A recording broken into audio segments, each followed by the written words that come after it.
وما أرسلناك إلا رحمة للعالمين.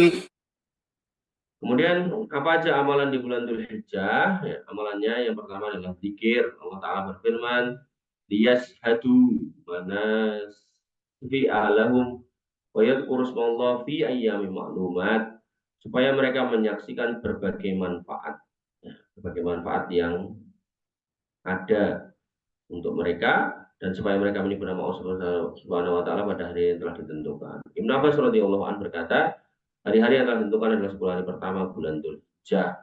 Berzikir yang lebih utama di hari-hari yang 10 ini adalah memperbanyak zikir, tahlil, tahmid.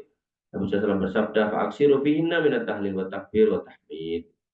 Bukan hanya dilakukan di masjid atau rumah, namun zikir dilakukan di mana aja, kapan aja, bahkan sahabat Nabi SAW sengaja melakukan di pasar.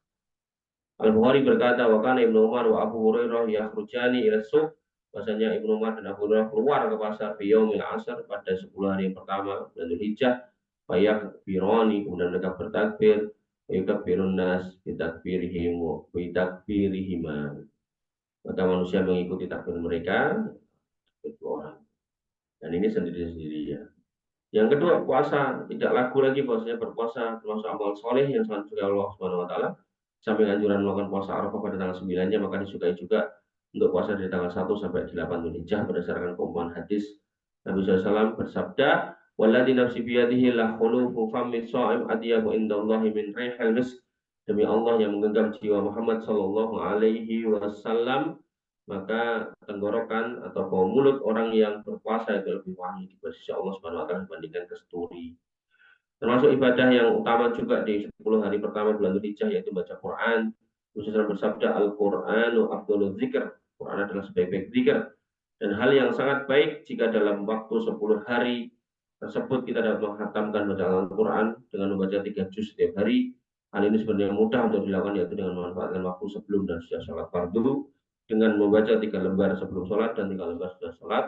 Insya Allah 10 hari kita mampu menghatamkan Quran. Intinya adalah mujahadah, benar-benar bersungguh-sungguh.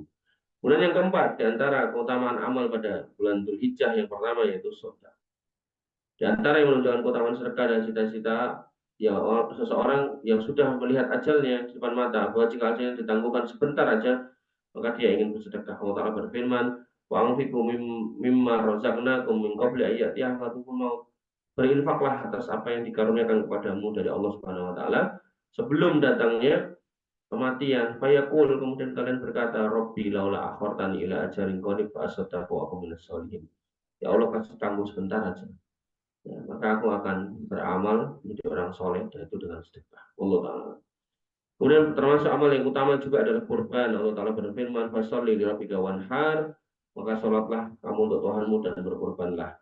Maka kurban adalah ibadah yang disyariatkan setahun sekali dan dilaksanakan di bulan Dzulhijjah. Rasulullah bersabda, man sholat tanah wa nasaka nusukana faqad asaba an-nus wa man nasaka qabla shalat fala nasaka lahu wala nuska lahu. Barang siapa yang sholat seperti kami dan berkurban seperti kita, maka sungguh dia telah mengerjakan kurban dengan benar, dan barang siapa yang menyembelihnya sebelum sholat Idul Adha, maka kurban itu tidak sah. Ini menunjukkan bahwa ibadah kurban itu merupakan kekhususan dan syiar yang hanya terdapat di bulan Dzulhijjah. Kemudian amal yang solih lagi yang bisa dikerjakan di bulan Dzulhijjah yang keenam adalah haji. Allah Subhanahu wa Ta'ala berfirman, al-hajju asyhurun ma'lumat. Haji itu pada hari-hari tertentu. Yang dimaksud dengan haji dalam ayat di atas adalah ihram untuk haji bisa dilakukan dalam bulan-bulan yang sudah ditentukan, yaitu Syawal, Dzulhijjah, Dzulqa'dah. Selain bulan-bulan tersebut, maka ihram tersebut untuk haji tidak sah. Artinya kalau niat ihramnya adalah haji, ya bulan-bulan ini. Bahkan hampir sebagian semua prosesi manasik haji dilakukan pada bulan Dzulhijjah. Akhirnya kita mohon kepada Allah Subhanahu wa Ta'ala akan diberikan kekuatan dan taufik agar kita bisa mengisi 10 hari pertama di bulan Dzulhijjah dengan amal-amal soleh dan diterima oleh Allah Subhanahu wa Ta'ala sebagai pemberat timbangan di yaumul hisab. Allah Ta'ala alam. Demikian yang bisa kita sampaikan dan kita diskusikan. Kurang lebih mohon maaf. Alhamdulillah. Subhanallah wa bihamdika asyhadu an la ilaha illa anta astaghfiruka wa atubu ilaik. Assalamualaikum warahmatullahi wabarakatuh.